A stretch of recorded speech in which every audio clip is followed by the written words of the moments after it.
Thank you everybody for coming tonight. We're really thrilled to have such a really big audience. My name's Adele Welsh. I'm an ASU delegate and one of the co-convenors of Geelong Women Unionist Network, GWUN for short, and I'm going to be your MC tonight. And I'd really like to thank Geelong Regional Libraries for partnering up with us to put tonight's event on. And we're really excited to have you all here for our panel discussion. Unfortunately, Corrina Eccles is an apology, but Belinda Foley has very kindly agreed to step in. So we'll start the night with an acknowledgement of country from Belinda.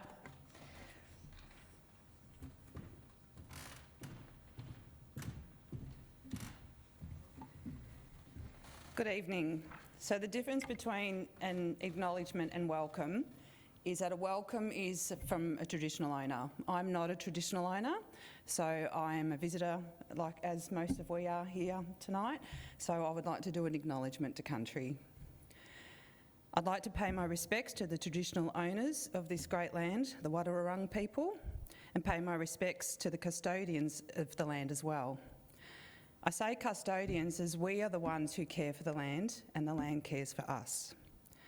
I'd like to pay my respects to the elders that walked before us and who left their footprints where we now live, work and play. And to our future leaders, the ones who will walk in the footsteps of those who we look upon, that we look up to now. And I pay my respects to you. Thank you very much.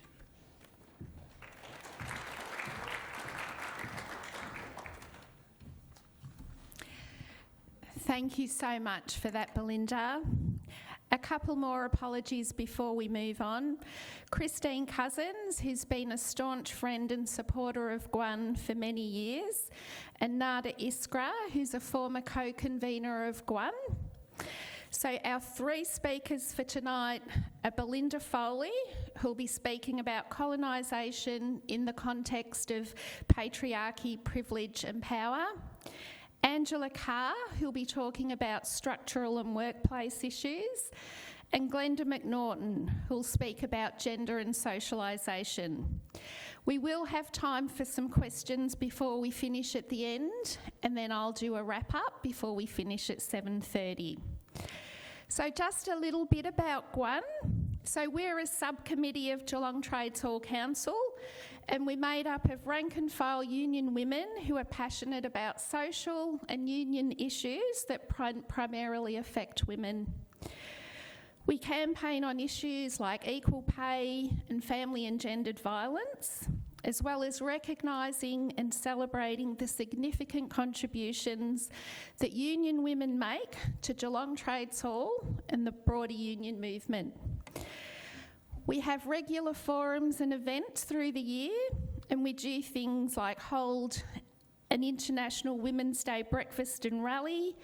We give out a yearly Geelong Woman of the Year, a Geelong Woman Unionist of the Year award, and we're especially excited to have hosted last year's and this year's March for Justice rallies. We're unfunded and we've got no paid organiser. So we really are truly a grassroots activist group. And we have got some flyers on the table in the corner over there. So please take a flyer or go to our Facebook page, Geelong Women Unionist Network. And you can also, I think we've got a sheet over there to add your name to our mailing list so you can get updates of all of our events. Our next event will be the Mal Dwyer Memorial Trivia Night, which will be held on Friday, September the 2nd at Geelong Trades Hall. In the past, when we've held our trivia nights, we've raised thousands and thousands of dollars for women and children suffering hardship. So please think about coming along and supporting a great cause. And again, we've got some flyers over on the table. And just another event that I'd like to advertise. We're all aware of the really shameful events in the United States recently with the overturning of Roe v. Wade. So Green Left, which is an independent progressive media outlet, are going to host a fundraising night, which will be a film on the work of Dr. Bertram Weiner, who was instrumental in legalising abortion in Victoria. So that event will be held on August the 26th at Geelong Trades Hall, starting at 6:30. The film's Abortion, Corruption and Cops. And apparently I've just been told tonight that Angela and I will be speaking at that night. So family and gendered violence, the gendered pay gap and women's role in public life have been national discussions for many years. And governments and communities have been taking action, but more needs to be done because women are still dying at the rate of one woman approximately per week by her former or current partner. And I saw some research recently that shows that sexual assault reports to police grew by 13% in 2021. And the rate of police reporting has been increasing over the last 10 years. And we don't know if the rise in reports is because of more police reporting or because rates of sexual assault are actually rising. But either way, those figures are frightening and alarming. And we are going to be hosting another forum on sexual assault in the coming months. There's some legislation before the Parliament, and there's a Law Reform Commission report sitting in with the Victorian Parliament as we speak. So we do plan to host a report back when the report and the legislation makes it through the Parliament. So keep your ears open for that. And as always, please care for yourself tonight. And if any part of our discussion raises any issues at all for you, don't forget that you can ring 1800-RESPECT or Lifeline. So, on to tonight's speakers. Our first speaker is Belinda Foley. Belinda's a Central Arunda woman, Aboriginal activist who's always been dedicated to giving a voice to those in her community who may not have a voice. Belinda and her family work collaboratively with organisations and community groups for the good of their community. Belinda's a first-generation stolen gen survivor, and her mum has her own story of her own journey. She never looks for pity, but she does tell her story through song and poetry for education and learning processes. Thanks, Belinda.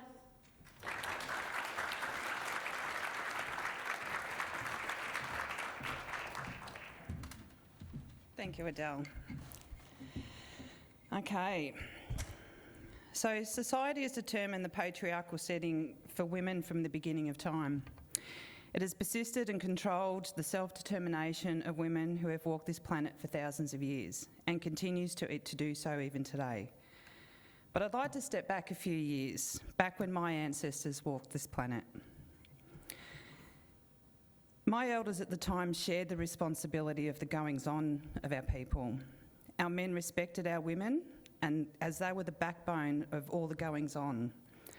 They gave birth and reared their children, settled minor internal tribal disputes, and knew when it was time to migrate for food, water and shelter. Women are respected as the instigators, teachers, keepers and healers. They were also mostly the holders of the use of bush medicine. It was even the elders of the women who knew when it was time for the young men to become warriors and travel into the traditional realms of initiation. What happened during that initiation was men's business, where women were not involved. However, I can guarantee you there would have been an elder or an auntie of that child sitting close somewhere in the shadows looking over to make sure that that young man was being treated well. And God help any man who stepped out of line. Our women were seen as queens and were treated and respected like one. We'll now step forward a few more years, let's say around the time of invasion. That's when terra nullius, nobody's land, was determined. You know that era? Okay, so to the white man's eyes, it would have looked like our people were led by a patriarchal design, as it was our warriors who faced the intruders. It was our men who tried to communicate and deter the intruders, to deter the intruders. And it was our men who fought and were slaughtered trying to stop that. Those who weren't slaughtered were imprisoned or enslaved. This was the beginning of an end, a race known to be one of the oldest cultures ever. Everything changed. Traditions were lost, disease was introduced, cultural language was stopped, land was stolen, and the privilege land was stolen, and the privilege of being a woman of cultural significance, was removed. Women were treated in the most inhumane ways that weren't seen or accepted in our culture. Respect was demolished, titles removed, traditions eliminated, cultural policies and law, L-O-R-E, gone. Around 1860s, a board of protection was established in Victoria. These were designed to protect Aboriginals. Missions and reserves were established. This was described as a system of segregation, surveillance and control. However, the governor, he was given the rights to remove Aboriginal children and place them in reformatory or industrial schools. Permits to go anywhere were given, so women who were the gatherers could only travel a certain perimeter.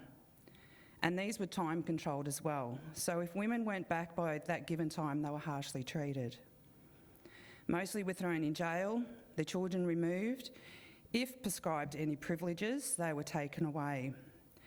They were abused, and they were made examples of to deter any further bad behaviour. Control was gone, freedom was gone, rights to protection that were white man's made were ignored. Let's jump somewhere to around the 20th century now. So women have been removed from their cultural lands, their men, their kin and their communities. They've had their children removed, banned from the use of their language, herded and monitored in unimaginable living standards, and given low-paid, if paid, domestic service jobs. They've been socially and economically assimilated into a wider society and trained not to be Aboriginal. I'm so proud of the word resilience.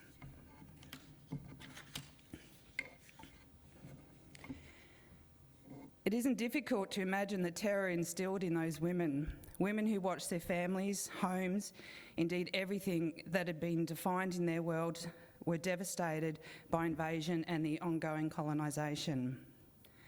But among the stories of tragedy and terror, there are those stories of strong, superior women.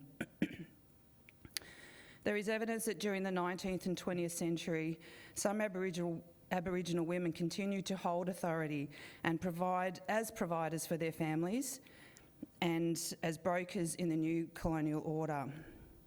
Through their partnership with white men, they were able to negotiate food and safety for their families' survival.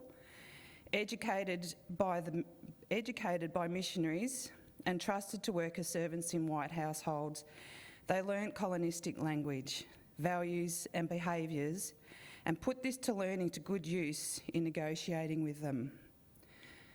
They also used wit and deception to beat oppression when they could, where they could flee from authorities with their children and those who were strong enough to use their powerful traditional knowledges of the land, and they survived. Power and privilege and patriarchy within a white man's lens didn't and still does not mean that much to most of our women. Yes, it's there, but it's not there when it comes to the heart of culture. I have the privilege of knowing powerful Aboriginal women in and around my community and in my family that can never be taken away from me. Our women are still strong leaders in our culture, and I say that because power and privilege isn't always something that is that because power and privilege isn't always something that is demanded or respected or expected, it's given naturally through respect. Thank you.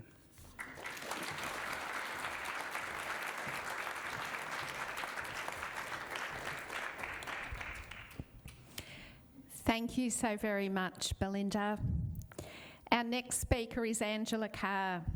Angela's a social and community services worker, a committed trade unionist, and she's a workplace ASU delegate and a member of GWUN. Angela's a feminist, a community activist, and she fights for campaigns around social justice. Angela's one of the co-convenors of Geelong Housing Action Group, and she's a proud member of Socialist Alliance and recently stood as a Senate candidate in the federal election. Thank you, Angela.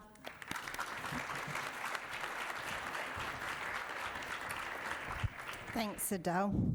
I'm also just going to start by acknowledging the traditional owners of the land on which we're meeting, the land of the Wadawurrung, and I acknowledge elders past, present, emerging in here today, and we must acknowledge that this is a stolen land, so always was, always will be Aboriginal land. So, yes, my name's Angela Carr. Welcome, everyone. It's great to see so many people here tonight. I do work in community services, so I see firsthand the very dark impact of patriarchal structures and how oppression leads to violence against women. I've been asked tonight to speak to you about the structures that underpin and embed patriarchal misogyny and sexism into our society. So as an activist and a unionist, I will be giving this critique through a worker's lens. And as Adele said, I'm also a proud socialist and feminist. And feminism is not a dirty word. However, this was the message that I was led to believe when I was a teenager in the 90s. So back then we were told that women had already achieved equality, but that was just what the old white blokes wanted us to believe, because we know then and we know now that we are far from achieving equality. So the 90s really was a decade that neoliberal ideology took hold across the political spectrum. And so the drive for profits, the privatisation of services and the wind back of social supports really accelerated at this time. And that really meant that women's gains began to stagnate. So we do hear the term patriarchy used a lot, but what does this word actually mean? So I've pulled out a few definitions. So a society, system or group in which men dominate women and have the power and authority. And a system of society or government in which the father or eldest male is head of the family and descent is reckoned through the family line. So that sounds about right. That's the society that we currently live in. So our society has been designed around the needs of men as both the head of the state and head of the family unit. And so one really good example of patriarchy, and something we don't always question, is women taking on the name of their husbands when they marry, or even giving children the father's surname over their mother's name. And we have to acknowledge that patriarchy operates under a very heteronormative worldview, which has led to the appalling and systemic discrimination and homophobia which is experienced by the LGBTI community. And that's probably a really good topic for another day if anyone from Geelong Rainbow is here. Anyway, as a socialist feminist, I see sexism and misogyny through the prism of capitalism. So patriarchy is a tool of the capitalist class to keep the working class subjugated. So I'm not an anthropologist, nor am I a historian, but I think it's interesting to explore the question, when did the subjugation of women begin? And we are looking at this through the lens of white Europeans. So, you know, Belinda has already spoken to us about her culture, and we know other cultures across the world have, treated women differently over history. So in hunter-gatherer societies, every member had an equal and valued role, and social production was organised communally and product was shared equally. So some anthropologists believe that with the introduction of formal agriculture and the domestication of livestock came the new rise of divisions of labour within society. So with formal production and surplus comes private wealth accumulation. So individual family groups now required people to work the land. So women were left to bear additional children to be used as labour. So the early rise of capitalism, if you will, which we know was cemented through the period of the Industrial Revolution. So capitalism really thrives on the exploitation of the working class. The ruling class owns the means of production and the working class only have their labour to sell. So women make up 50% of the working class. So capitalism's survival depends on the continuation of sexism in the former patriarchy. So we saw that women's roles in society really began to shift dramatically to one of domestication and child rearing. But in reality today, not a great deal has changed. So while yes, some family units do operate on a more equitable basis, not all do, and studies continue to show that women, even if working, continue to bear the brunt of the domestic work. So women in Australia won the right to vote in 1902, but not all women, and it's our country's great shame that Aboriginal women and men only won that same right 65 years later, at the time of the 1967 referendum. So we've heard tonight that First Nations people experienced and continue to experience horrific systemic abuse at the hands of the white colonisers. So we must always stand in solidarity with Aboriginal women and children that disproportionately suffer under the racist patriarchal system. So we know that women have been denied the right to work. Up until the mid-60s, women were forced to leave paid employment once they married, leaving them financially dependent on their husbands. So many women in my mum's generation did not participate in paid employment, and we're seeing the financial implications of that today. One of the many bleak realities for women in patriarchal society is the experience of male entitlement, misogyny and sexism, which leads to men's choices to use violence against women. So we know that historically the church, alongside the state, has played a fundamental role in shaping the society we see today, and I do not mean to cause offence here, but we do know that religious institutions have systematically worked to oppress women for thousands of years. And whilst it's not true of progressive religious types today, there are still pockets of fundamental ideology about a woman's role in society. And of course, these ideas have been adopted by non-religious people too, because these are the mainstream ideas that our patriarchal society operates under. So ideas that reinforce the notion of the nuclear family, with the man at the head of the family unit, the provider. The man's job is always prioritised over the woman's, while the woman is there to raise the children and participate in domestic servitude. And at its very darkest, a woman is the possession of her husband to do with what he will. So we know that women and girls are stereotyped and sexualised in our popular culture, and this patriarchal culture has manufactured the acceptance of the sexist idea that women's bodies exist for the pleasure of men. Sexual objectification of women's bodies places enormous pressure on women of all ages to conform to restrictive standards of beauty. And these ideas are reinforced by the media, advertising, social media. But there is big money to be made by the capitalist class in beauty.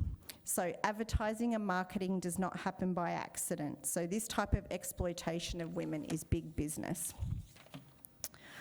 Access to pornography is a very real issue. The average age a child first sees porn is 11 years old, our poor little babies. And 90% of that pornography depicts violent acts against women.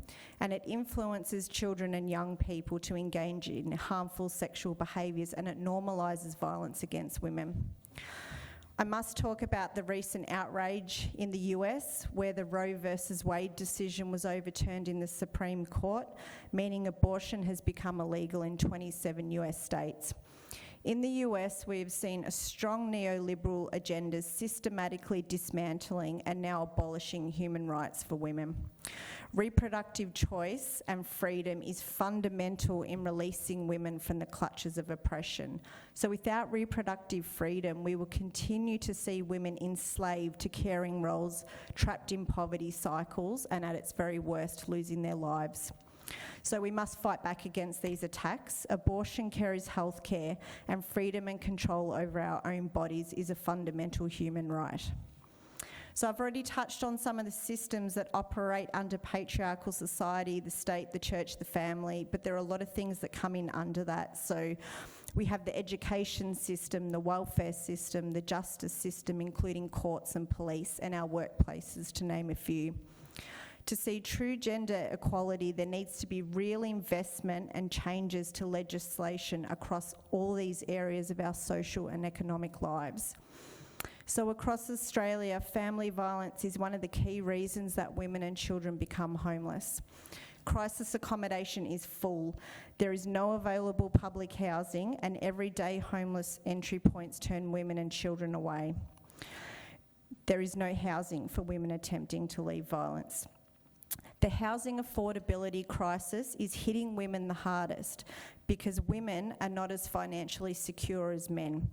Women are overrepresented as the people experiencing poverty in our community. So single women with children that are unable to work because of their caring roles are forced to live on appallingly low Centrelink payments. Women cannot access affordable childcare, especially if working in low-paid casual jobs, which is frequently the case. And our education system reinforces gendered ideas, unless perhaps you get a radical teacher, which there might be some here today, but we know that culture does come down from the top. So we still see young people being directed into tertiary education flowing through to traditionally gender-based occupations, which of course are lower paid. Our justice systems let women down. In cases of family violence and sexual assault, the court puts the burden of proof on victim survivors. This is traumatising, and it's stacked in the favour of the perpetrators. Last year we saw the merge of the family court with the federal court, meaning judges with no understanding of women's safety are now presiding over family law matters. And men use the courts against women all the time. Systemic abuse is a family violence tactic, but the courts are set up in a way that the system's abuse is able to continue. Gender inequality has meant that women do not experience equal pay, are more likely to work in low-paid industries and work casually and part-time due to their caring responsibilities. Because of a history of low-paid work or no work, today we see many older women have little to no savings or superannuation, and 1/3 of women are retiring into poverty. The fastest growing population of people experiencing homelessness is women over the age of 55 for this very reason. And it is the unpaid labour of women that keeps capitalism alive and well. With 50% of the population in a subjugated position, capitalism continues to profit. So in 2018, the Victorian government calculated the unpaid labour of women as equaling $205 billion of the Victorian GDP, and it's $605 billion Australian-wide.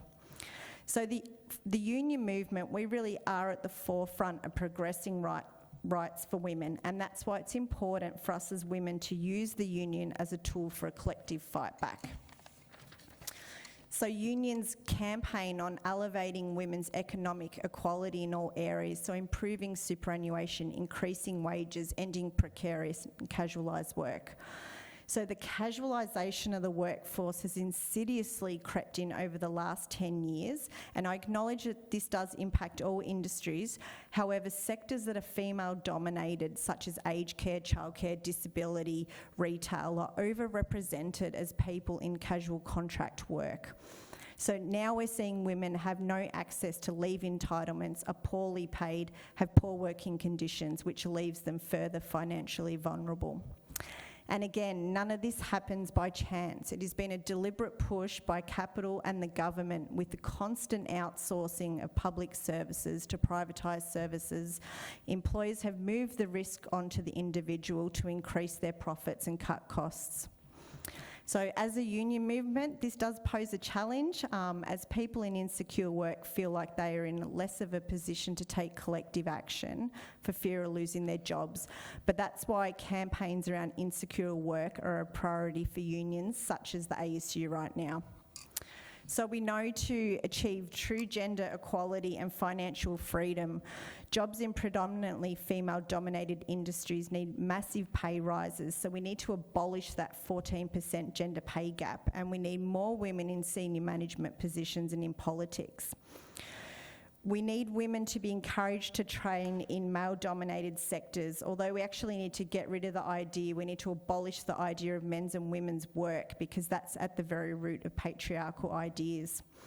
Women need access to free education and childcare.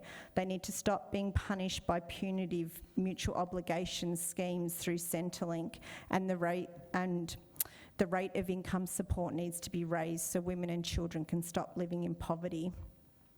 Last year we saw the highest offices in government exposed as unsafe places for women, but workplace bullying, harassment and assault is across all industries, and as unions we will never stop campaigning for an end to industrial violence. So one of the campaigns the union movement has recently won is paid family violence leave. So this provides 10 days paid leave to support women who are experiencing family violence. And what this means is women don't have to choose between their job and safety. So we know employment is critical for women in maintaining economic independence. So I don't want to steal Adele's thunder, but Adele and I were actually really fortunate to be up in Canberra last week and watch that bill introduced to Parliament. So it was a very special thing to be a part of. And while it is just one little piece of the puzzle, it's changes to legislation like this that are a very important step moving forward for women's safety and women's equality. I know I'm almost out of time, so I'll probably just leave you with this. So we know that both women and men lose out in a patriarchal society. We do know arguably men's lives are better under patriarchy, but the winner here is the capitalist class.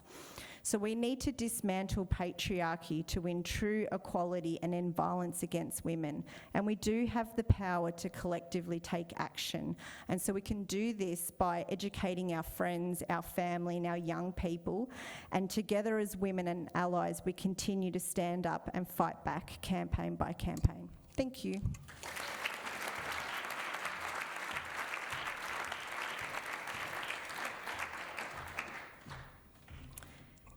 Thank you so much, Angela.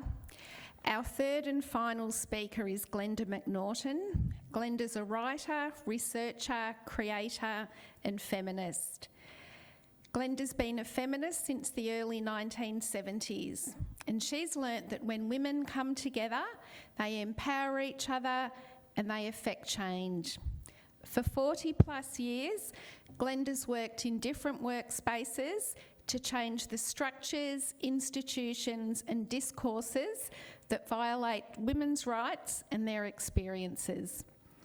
More recently, that work has been as a member of the Geelong Reclaim the Night group, but for over 25 years as an academic, Glenda worked internationally and within Australia with young children, their teachers and their parents to effect change in how the divisive politics of gender, race, class, ability and sexuality could be challenged in early childhood institutions, showing how the effects of toxic masculinity took root in the lives of young boys and girls, and developing programs to challenge it taught Glenda that knowing what is wrong is only the beginning of our work as feminists. Constructing alternatives is where the hardest but most important work lies. Thank you, Glenda.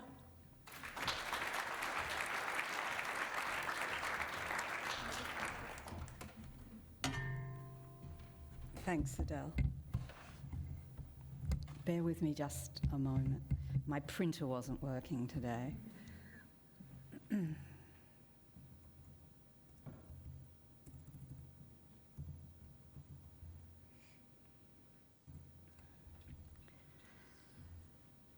Good evening, everyone.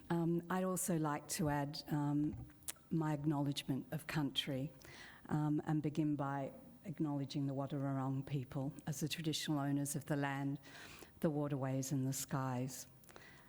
I pay my respects to their elders, past, present and emerging, and I also acknowledge all Aboriginal and Torres Strait Islander people who are part of the greater Geelong community, of which I'm also a part. When you fall over and hurt yourself, as I did recently, and I'm wearing a very strange backpack at the moment to keep my back a little happy, it's an accident. When a woman falls over and is hurt because a man has hit her, it's not an accident. It's a very real, visceral and daily deadly effect of the most toxic and virulent signs of the sticky, entangling web of patriarchy within which we all live. Spun from a range of sexist and misogynist ideas and practices, some of which my co-speakers up here tonight have been talking about, that anchor it, the patriarchal web of social institutions in our society, from the media through the state, including education and families, persistently promote, sustain and normalise men's rights to exercise power in all its forms over women. One of its most powerful tools in this process is what we know as socialisation. The ideas and processes through which we learn how to think, act and be in the society into which we are born. Tonight, what I want to do is focus briefly on how three of the most powerful institutions in the socialisation of young children, the family, the education system and the media, are implicated in patriarchy's survival and in its possibilities for being dismantled. Socialisation is fundamental to the survival of patriarchy as we currently know it. No one, and I can't shout this loudly enough, no one was born knowing how best to intimidate and demean the other sex. No one was born innately knowing how to be sexist or how to challenge sexism. No one was born a misogynist. Let's be clear, being born male does not cause harassing and violent behaviour, and neither does it excuse it. Patriarchal ways of being have to be learnt. However, if it can be learnt, it can also be unlearned. It's this learning and unlearning that I want to talk a little about tonight, and in particular I want to focus on what we know and have known over many decades about how the majority of young children learn to live as males and females within patriarchy and come to see patriarchal ways of being as normal and just the way it is. And I want to challenge some of the myths about young children and gender and their capacity to do it differently. The impact of gender in young children's lives in Western countries has been researched extensively for over 60 years. This research has produced absolutely indisputable evidence that young children know about gender and acquire gender ways of being and thinking from a very early age. More specifically, we know that children's gender awareness and most identity development is well established by 3 years of age. We've got 3 years there that are critical in what happens. Most classic research indicates that it's extremely difficult to identify boys from girls on behavioural grounds when children are under 2 years of age, unless there's some external cultural indicators of gender, for example, clothing. But after that 2 years of age, some differences between boys and girls clearly emerge and start to settle quite strongly. By 3 years of age, for most children, gender will influence what they like or don't like. It influences what they think other children would like, who they think their friends should be, and how they act towards each other. While some boys and girls do play and learn together, many boys and girls, when left to their own choices, divide their world into very separate spaces for boys and girls. Many, and I'm talking about hundreds of studies, have highlighted how preschool children can talk in detail about gender marking, what clothes you wear, the colours you like, your hairstyle, your voice, your play choices, your likes, your dislikes, and your relationships with each other. Not only are young children very, very gender aware, but extensive research has indicated that awareness is shaped by harmful patriarchal stereotypes in which children learn how power and privilege work differently for most boys and most girls. For example, by 4 years of age, a majority of boys have learned that it's okay to deny girls access to boys' places and spaces, to challenge girls when they try to access those places and spaces, to disrupt any successes girls have, and to maintain a very macho, masculine culture, often through violence. By 4 years of age, many girls have learnt that they couldn't or shouldn't challenge the power position of boys unless they want to be hurt, physically or emotionally. For instance, in a study across different suburbs in Melbourne, 1 in 4 girls talked directly about being teased or harassed at kindergarten by boys, from boys pushing the girls too high on the swing, to boys punching and smacking them, or throwing sand in their eyes, or pinching them on the bum when the teacher wasn't looking. Research with popular culture toys also show how well-versed very young children can be in the highly sexualised, misogynist webs of patriarchy. For instance, traditionally gendered boys and girls use toys such as Barbie, who is still with us after all these years, very differently. Traditionally gendered boys often sexualise her, holding her breasts up to young girls and saying, look at her boobies, or playing with her boobies, or using other toys to do things I won't even talk about with her between her legs. Or they turn her into a weapon and choose to act through gunplay with her.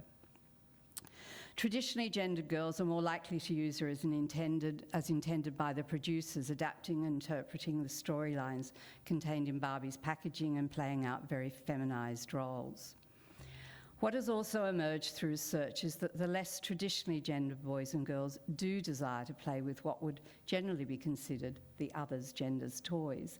However, they tend to keep this desire very secret and play with them covertly if they have peers around them who are traditionally gendered. They hide their differences. Being well-versed in patriarchal gender discourses has direct educational effects for young children. It affects the learning materials that children believe are relevant to them and how they engage with what they consider to be the other gender's materials. A small piece of research in the late 90s showed that when 4 and 5-year-old children were left to choose their own books for reading, the colour of the cover of the book affected their decision to choose the book or not. Traditionally gendered boys chose books with blues and dark colours, irrespective of what the content was, and traditionally gendered girls chose books with pink and very pastel colours, irrespective of the content of the book. It's no accident that the clothing and toy manufacturers build on this when designing and promoting their products. They do a lot of that research that tells us how young children interact with toys through their gendered ways of being. The early emergence and persistence of strong patriarchal sexual stereotypes, and within this sexism in young children, is often mistakenly understood as innate, just the way it is, because it happens so early, so swiftly, and so determinedly. But research shows us that this is not the case. Patriarchal ways of learning to be gendered is shaped by young children's capacity to voraciously and effectively learn from the world around them, from their family, the media, everyday life, and their early education. Nowhere is this clearer than in young children's interaction with the media. I'm just going to talk about a very small amount of the research that's out there that shows that from 6 months of age, infants are capable of imitating simple actions they watch on the television for up to 24 hours afterwards. By the time they're 2, they can remember brief TV sequences for up to a month later. So when children have constant exposure to the same dated and sexist gender concepts in the media, such as boys are smarter than girls, certain jobs are best for men and others for women, girls and women are victims, as they so often are in many television programs, men and boys are violent and often powerful, it's not surprising if they think by 3 years of age, this is just the way it is. If these gender concepts go unnoticed or unchallenged within the family or within their early education, then it's not surprising that they settle so powerfully into young children's ways of being gendered. However, we do have the capacity to both notice and challenge what children are learning because, as I said earlier, they are voracious learners.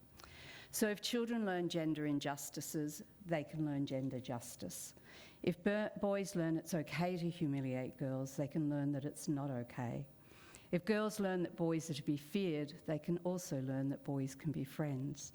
And if children learn to live in patriarchy, they can also learn how to challenge it. We know that not all children are traditionally gender stereotyped in their preschool years because they have active parenting and often active teachers who do several key things to make a difference. Firstly, they actively look for and acknowledge the ideas that young children can and do know about gender and that what they know matters, that what they know is learnt through what we do, and therefore what we must take responsibility for is what they learn. Secondly, building on this, they strongly believe it's our individual and our collective responsibility to make things fair and safe no matter where and no matter what age a person is. There is no reason to excuse a pinch on the bum at 3 years of age. Fourthly, they challenge the idea that children are too young to know about gender and power. They believe you can never overreact to violence, intimidation, misogyny and patriarchy. It is never just a pinch on the bum. It's never just okay. It's never just a joke. It's never children just being children. They recognise it as part of patriarchy's sticky web trying to entrap yet another generation and challenge it whenever it arises. And I mean whenever it arises. Fifthly, they know as adults that we have an special responsibility to support those children who learn to move outside the traditionally gendered stereotypes, those children seeking to be non-binary. This is because they can be challenged and or rejected by their peers in the preschool years. Still in the 2020s, many preschool children find gender violations, crossing the gender boundaries, boys doing girls' things or wearing boys' things, to be as serious as violating moral rules such as lying or taking a toy. It's as morally serious for a child.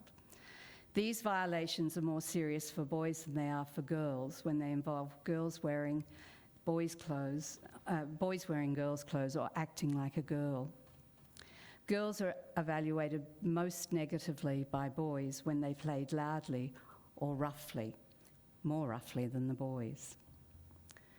Non-binary children who disrupt patriarchal webs through their ideas and being also face challenges from mainstream media, from some educational settings, and from images in popular culture and from the broader world about them.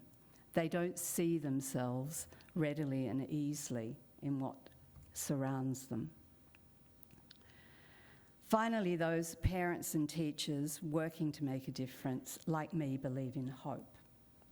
We can challenge traditional socialisation within patriarchy by combining our capacity to imagine, to learn, to act collectively with children's willing and voracious learning of gender, to remake gender in their lives and thus in our own. Each of us can strive to create a world in which gender justice and equity can prosper in young children's lives and patriarchy can fade. To do that with others brings us strength, buoys hope, and inspires new actions to mute patriarchy.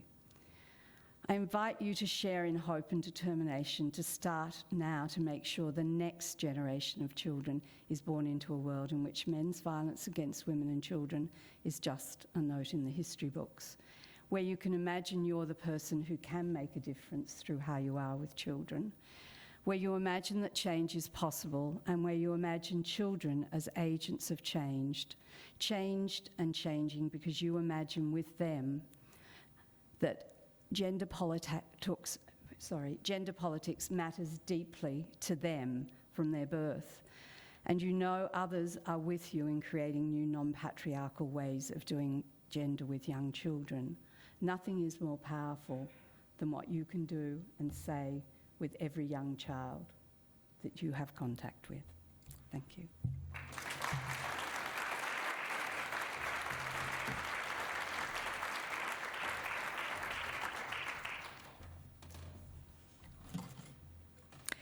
Thank you so much, Glenda, I beg your pardon.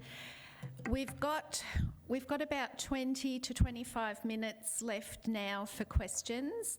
And to our lovely library staff, we'll try and wrap the questions up as close to 20 past as we possibly can, to give you all an opportunity to go home on time tonight. But before we start our questions, let's show our speakers how much we appreciate their knowledge and insight tonight.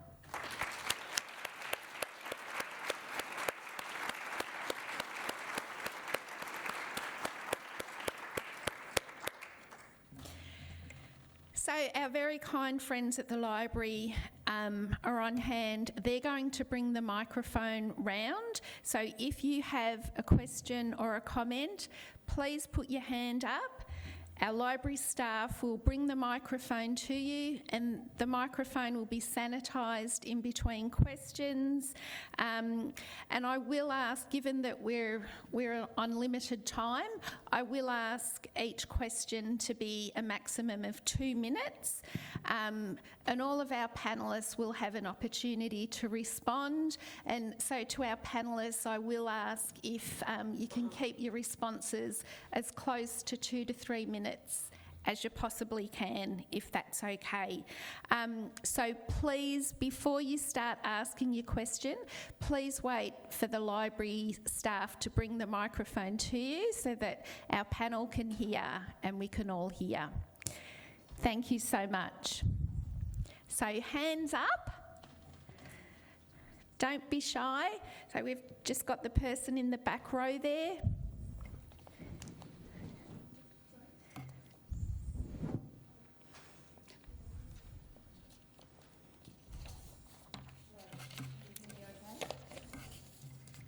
No, I had the wrong one.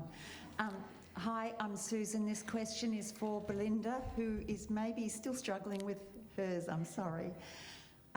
Belinda, thank you very much for sharing what you did.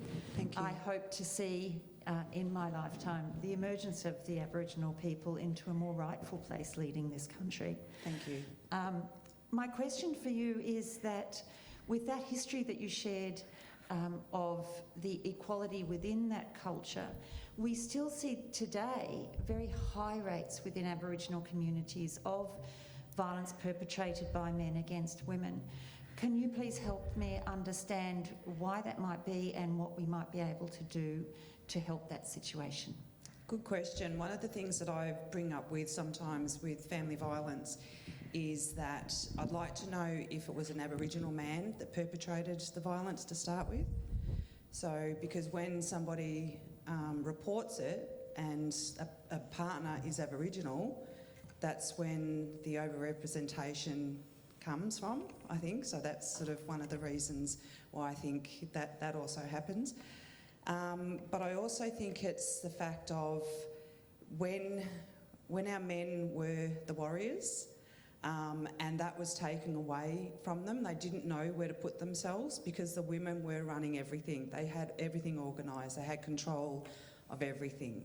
So when that happens in the family networks, when I think the men are trying to be forced to be the patriarch of the family, when they know it's really the matriarch that will run the community.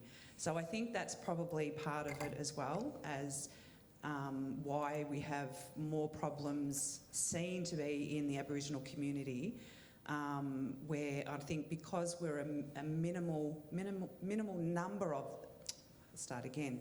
our numbers, just say in the Geelong southwest region, I think we're sort of heading around the 3,000 mark, and there's more people still starting to identify down in the Colac region and things like that where we didn't even have Aboriginal services. So I think the overrepresentation is because we are classed as a minority, our stats look so much higher as well. Does that help answer that? Thank you. Thank you. Next question, Sue, in the back row there. Thanks very much. Yes, my question's really to anyone in the panel, and it's about the where do we go to from here type situation. Like, how do we, given the fact that we live in a society that keeps people divided, not only along the lines of gender, but even amongst women ourselves, this society benefits by our difference and tries to actually hone in on our differences and therefore keep us apart.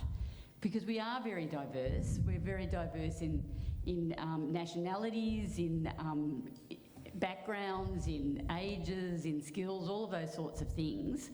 So I just want to pose this question. How do we build a united women's movement? Because we know the reality is we can really only win once people are united. So how do we use our diversity as a strength rather than keeping us divided? How do we build that united women's movement? And well, what are your thoughts on that? Thank you, Sue. So we might put that question to the panel. So we'll give you a break. Belinda, we'll let you go last if that's okay. Are you happy if we start with you, Glenda? Then we'll go to Angela, then we'll go to Belinda. I'm not sure whether I have a simple answer for you, but I think in diversity lies alternatives. And so certainly working with young children and their families and their educators, challenging the idea that there's one way to do things is a way to disrupt. And so as diverse women coming together, we can tell different stories about how to do gender, and from my perspective, work with very young children to show them those differences. Because patriarchy rests, as does colonisation and many of the other things we might want to challenge in our society, including homophobia, on binary thinking, where you privilege one part of the binary over another, man over woman, boy over girl, and you set that privilege very firmly in place by maintaining the idea that there are these stark differences between us. So disrupting binary thinking is what diverse women can do. And so I think that's a really powerful thing. Thanks, Glenda. Angela, so the basis, just as a reminder of Sue's question, was, where to from here, and what are some ways we can work towards a united women's movement to really embrace our diversity and to work together towards change. Yes, so thanks. Ooh.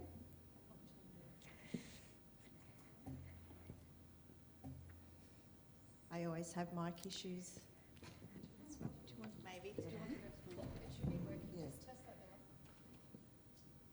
There we go. Yep. Okay, so I guess it's a big question, and thank you for asking that. I think with diversity, I think we need to embrace each other's diversity. And I think it's about pointing out the collective struggles. So when we work together, we have more power. And I think, as women, I think we are coming to a point in time, I believe, where people are, and we're seeing this politically too, people are starting to feel a different way, or women are starting to start to take back some of their power. So we've seen through the Me Too movement and the March for Justice, women are starting to rise up and say that enough is enough. And, with some of the attacks we've seen on women's health care through, abortion rights being dismantled, I think there is a collective consciousness there is an uprising. So we do just need to continue to educate our younger generations. I feel like that's where a lot of our hope lies. And, not just our girls, obviously, it's all our children, our boys, our girls, our non-binary children. So it's really through pointing out the struggles, but working with people in really respectful ways. Yeah. Thank you, Angela. So, Belinda, where to from here? How do we embrace a diverse community and collectively build a united women's movement? I think my colleagues here have covered a very good thing with answering the question, but I always question sometimes that maybe our audience is the wrong target group as well. I think that when we look at different things that are being put out there, say family violence, it's normally the workers and the women that are there, and it should be really, the blue-collar men, and I'm not, saying that it's just blue-collar men that are perpetrators, but I think sometimes our target audiences need to change so that it makes it a lot stronger in broadening and answering your question, sorry, yes. Thanks, Belinda. And Sue, I will be giving a wrap up at the end, and I'll be giving some examples of a really successful campaign, and I'll talk about some of the successes of that campaign, and I'll talk a little bit more as well about where to from here. But great question. Thank you so much. I think our next questioner was Tim. Oh, thank you. Great presentations. I just got to say from the outset, sisters, that on a campaign level, as opposed to things we do personally, but on a campaign level, I'm not that keen on White Women Day. And so my question to the panel is, what sort of things could men do to contribute to the campaign to bring about real practical change in society, particularly in relation to violence against women? Thanks, Tim. Great question, and I guess we could be here all night talking about what men can do. So is our panel happy to continue in the same order? If we start with Glenda, go to Angela, and then Belinda. So Tim's question, not keen on White Ribbon Day, me neither. And what can men do? And if we can keep our responses, as difficult as it will be, to that question, to 2 to 3 minutes.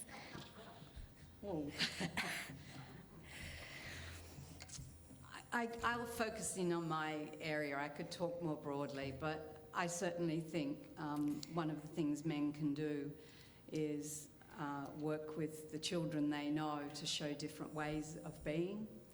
And I certainly think they can join the campaigns where women invite them in to support them. And I think they can tell their children what they're doing and why they're doing it. One of the things I've learnt in working with really young children is they're often a way through to adults.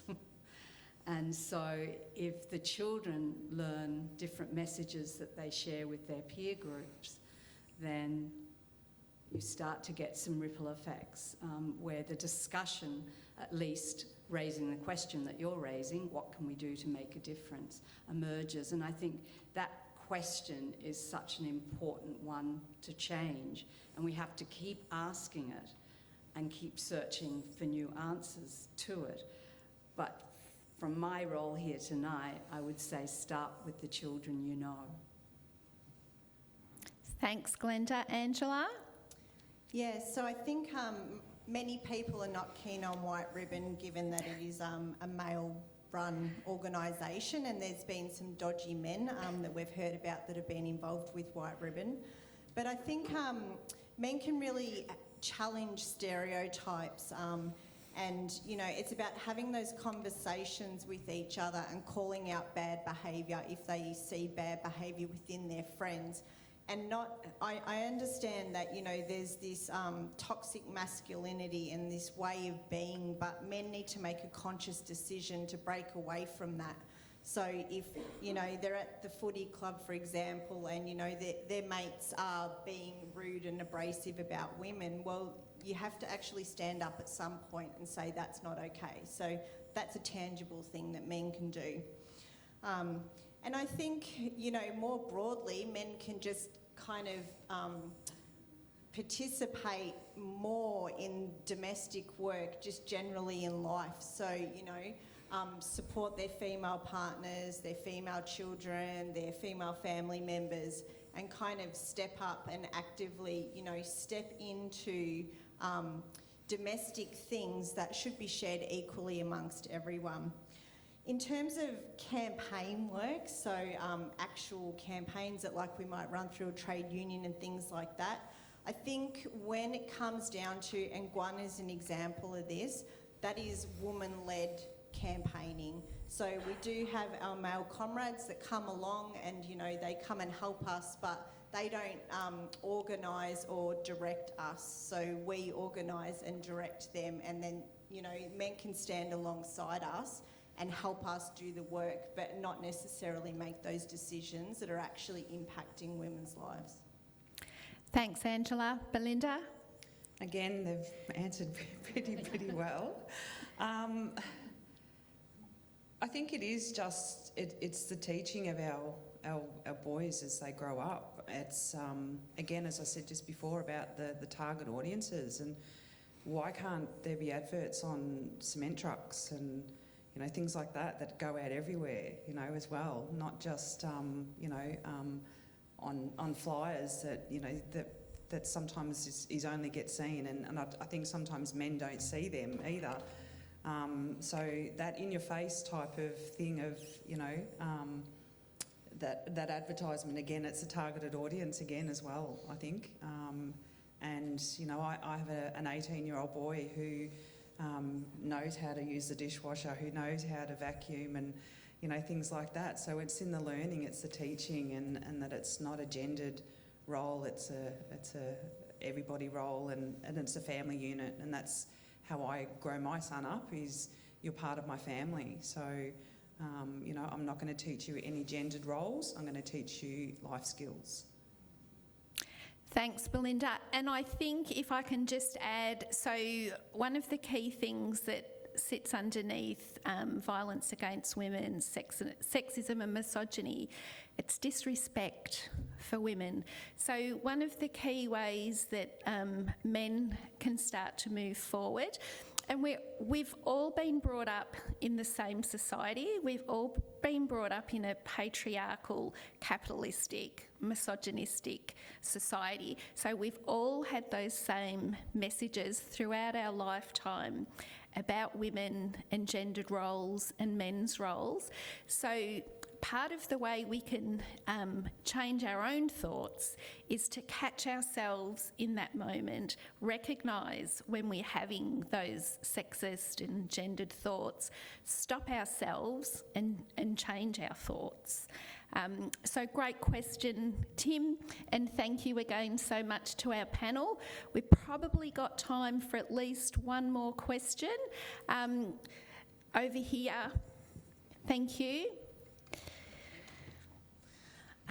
Following on from that question, I'm kind of thinking under the concepts of privilege and power that another way we can create equality is through women stepping into leadership roles. Can you advise how men can support and, I guess, increase women's access into these spaces and into these roles? Thank you. Great question. So we might mix it up just a little bit with our responses. I can see Angela busy writing an answer down there. Are you happy to go first, Belinda? Then we'll come to Angela and then Glenda. So the question was, you know, in the context of privilege and power, what can men do to support women into positions of leadership? To not apply for them.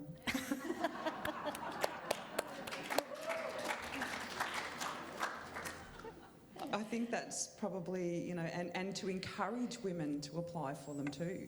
There might be women who probably aren't, as you know, it was not, and this was as my co-speakers before were talking about, you know, not having, you know, being held at home with families and you know, not being educated. So allowing that to happen as well. But I think it's just, yeah, it's the support, isn't it? It's, yeah, and not letting them go for the positions. Thanks, Belinda. Angela? Great question. I'd probably almost put a bit of a reverse spin on it though, because we know that there's men that don't want women to succeed at the cost of men. And so even our Prime Minister at a women's our ex-Prime Minister, thank goodness, Scott Morrison, at a Women's Safety Summit said we do not want to advance women at the cost of men. So there is still that attitude out there. So I think whilst there are, there's loads of men we know, there's men here in the room today that are very supportive of us as women. And yeah, we really need to harness those men to work on the other men to, change their attitudes and be more respectful for women. But I think we do need to take our own power back and actually encourage each other. So I know often when you look at leadership roles, where I work in community services sector, we've got about 5 men that work in the sector, but they're all the bosses and all the women. And it's because often they're the ones that go for the jobs. So we do need to encourage each other to really just have a go and take our own power back, I feel. Thanks, Angela. Belinda? I'm going to stick with my same theme. I think you've got to tell the stories to children that show them women as powerful people and as leaders, and the same need for both boys and girls. They need to hear those stories. From 3 years of age, I've had children tell me that girls are the boss in the home corner and boys are the boss everywhere else. So they've learned, they know about bosses, they know about power.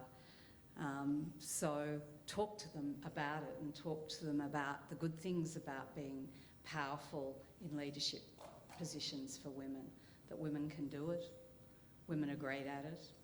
And I nearly would have said, and get the men to step aside.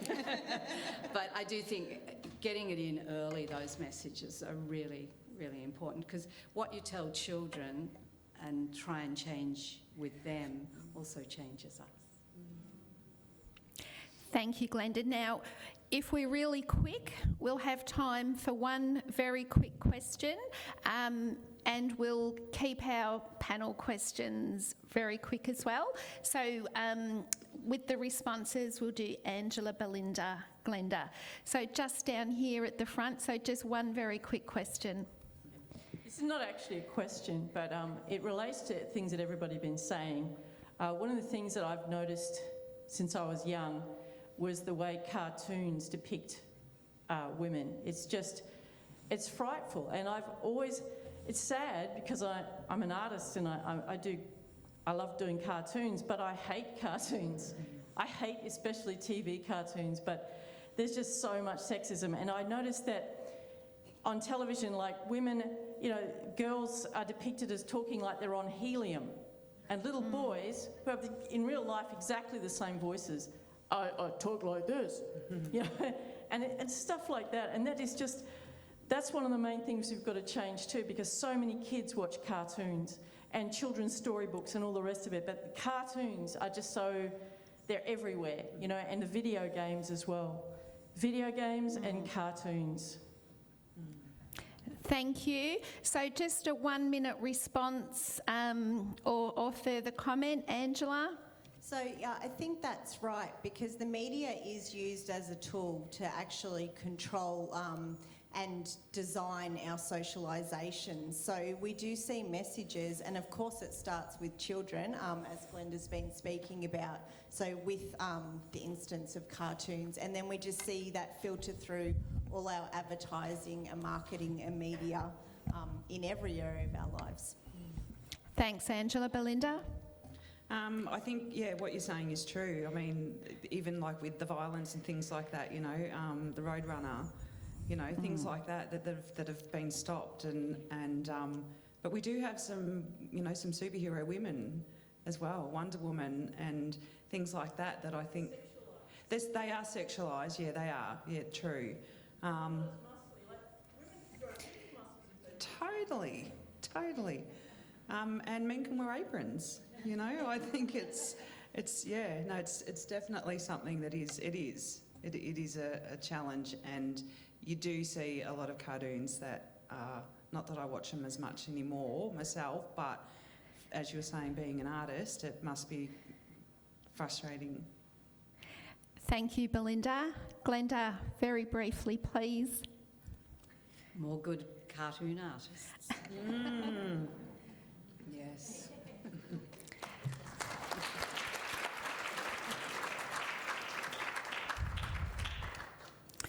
So thank you so much to everybody in the audience for your thoughtful and insightful questions, and thank you again to our speakers for your responses.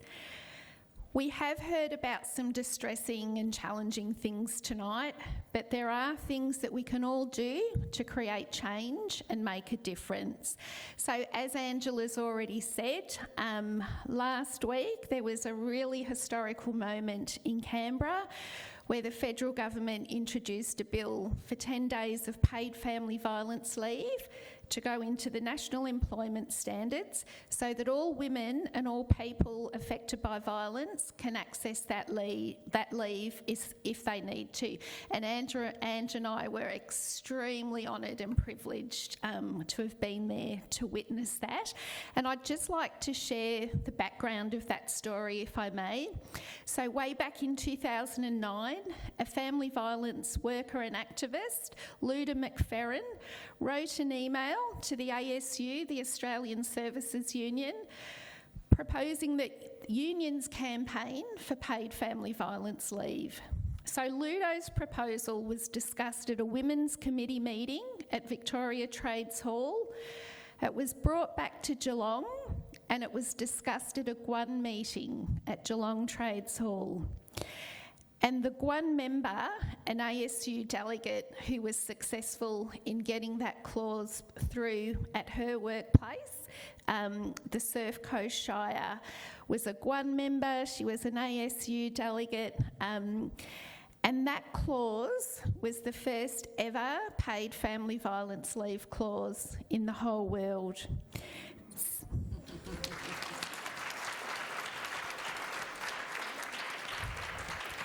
And since then, millions of people, millions of women have benefited from having that clause in their EBA.